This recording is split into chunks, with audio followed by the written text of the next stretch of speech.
Hello fellow geeks and nerds, and welcome to another episode of 2 Minute Thursday. I'm Hendrik and today I will be sharing 2 tips with you that will make you a better painter and cost nothing. Let's go!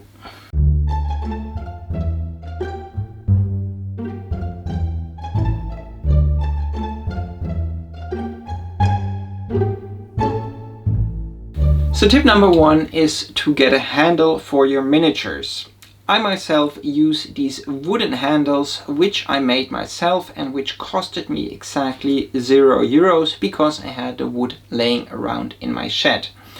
I cut and sanded the wood myself and it took me around 20 minutes, and now I have 6 nice handles with which I can paint my miniatures.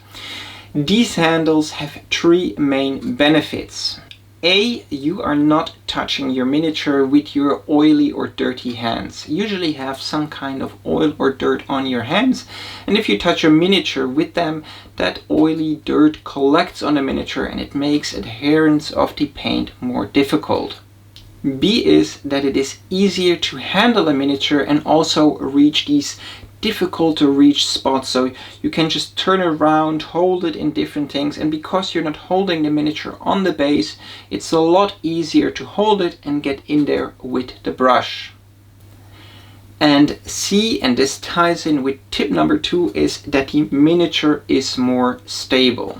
Now you can go out and buy a fancy and expensive handle if you feel like wasting money on such a thing, but I really can just recommend using a piece of wood with some double-sided tape to make your handles. It's really comfortable, it doesn't cost a lot of money if any, and it is also a lot better for the environment than a plastic handle. Now, if you want to spend money, you also might just want to visit IKEA or a hobby store and look if you can find a cork lid. Cork is a natural material, it's very comfortable to hold, and it's very easy to attach a miniature of any size to it. Now, the second free tip, which will make you a better painter, is to keep your hands stable. What do I mean with that? Well, don't paint like this.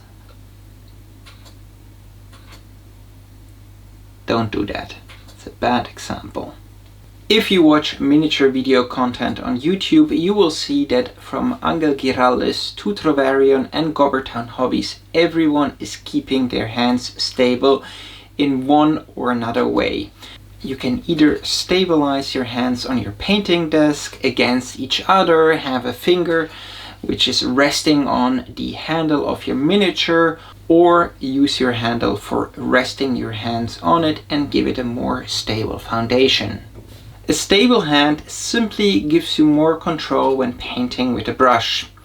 If you're not having stable hands, more errors and mistakes are bound to happen, and then you need to spend time on fixing these. But if your hands are stable and you should experiment what works best for you, then less errors are bound to happen and you will have more brush control. And more brush control means it's easier to make, for example, eyes and faces and tiny details.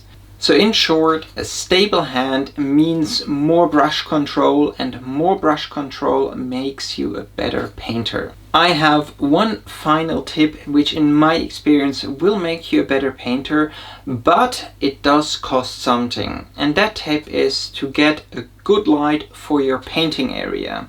Having a well-lit painting area makes it a lot easier to paint your miniatures, especially small detailed things like faces and eyes, but it also helps with picking the right color for the miniature you're painting. Well, what constitutes the right light for your painting area? Well, first of all, it does not need to be expensive. You can find a pretty affordable LED light lamp like this one with a light scale rating of 5,000 to 6,000 online for 15 to 20 euros, or even cheaper. Kelvin with K is a measurement of the color temperature of light sources and not the best friend of Hobbes, which is Kelvin.